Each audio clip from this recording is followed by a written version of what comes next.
Good morning, everyone, and welcome. I'm Jomari F. Alegre from BSC English, and today I'm excited to take you through to another topic, which is verbs or types of verbs and answering the how to proceed question in BLC.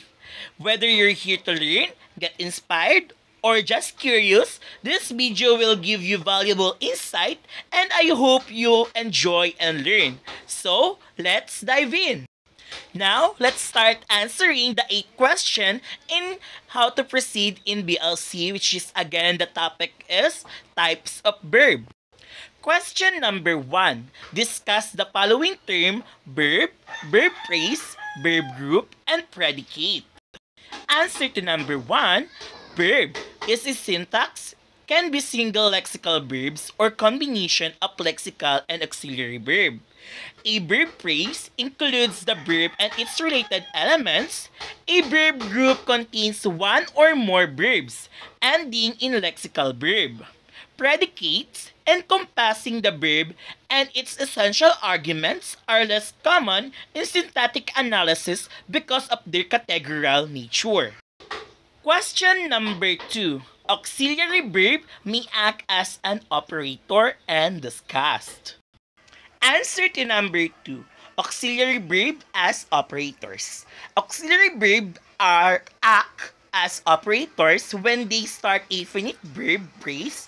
This is crucial for making yes or no question by inverting the subjects and operator. Negation is also achieved using auxiliary verbs apart from lexical verbs.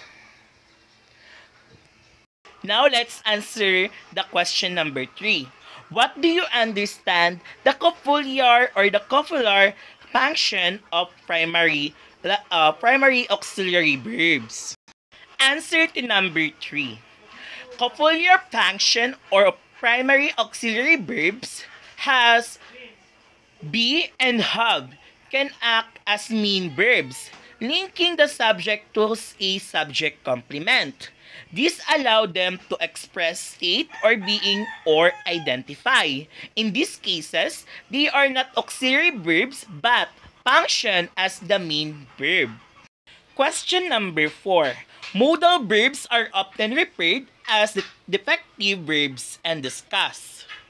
Answer to number 4 question. Modal verbs as defective verbs. Modal verbs are called defective because they have limitation in their form and function. They can't be used as verb and lack some of inflection regular verbs have.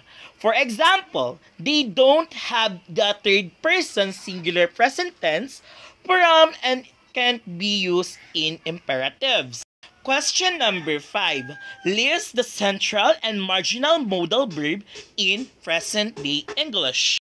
Answer to number 5 question. Central and marginal modal verbs, the core modal verb in present-day English are can, could, may, might, must, should, will, would, and shall. There are also additional marginal modal verbs such as ought, to, used to, and had better. Question number 6. What are catenative verbs? Answer to number 6 questions. Catenative verbs. Catenative verbs are lexical verbs that need other verbs as complements. They can form complex verbs change. They act like main verbs in some ways, but they are not transitives, meaning they can be followed by a direct object. Number 7 question. In what way can catenative verbs be distinguished from full verbs? Answer to number 7. Distinguishing catenative verbs from full verbs. Catenative verbs differ from full verbs in their inability to transitive. Take a direct object. Catenative verbs can have tense and negations applied multiple times, while full verbs can only have applied once. And also, catenative verbs require other verb as complements, while full verbs do not. And lastly, last number question, discuss the following terms in association with full verbs: regularity, finiteness, and transitivity. Answer to last number question. Full verbs have predicated verb forms following consistent patterns for sense or aspects. They can be finite, meaning they show tense and argument or agreement rather with the subject of non-finite forms like or lack these features. Full verbs can be classified as transitive, requiring a direct object, or intransitive, or not requiring a direct object. That's all the answers on the BLC and the questions in the BLC on how to proceed the topic, which is again the types of verb.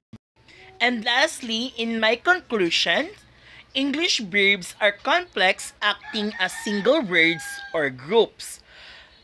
They show tense, aspects, voice, and can be main verbs, auxiliary verbs or helpers, or modal verbs or expressing positivity, obligation, and etc.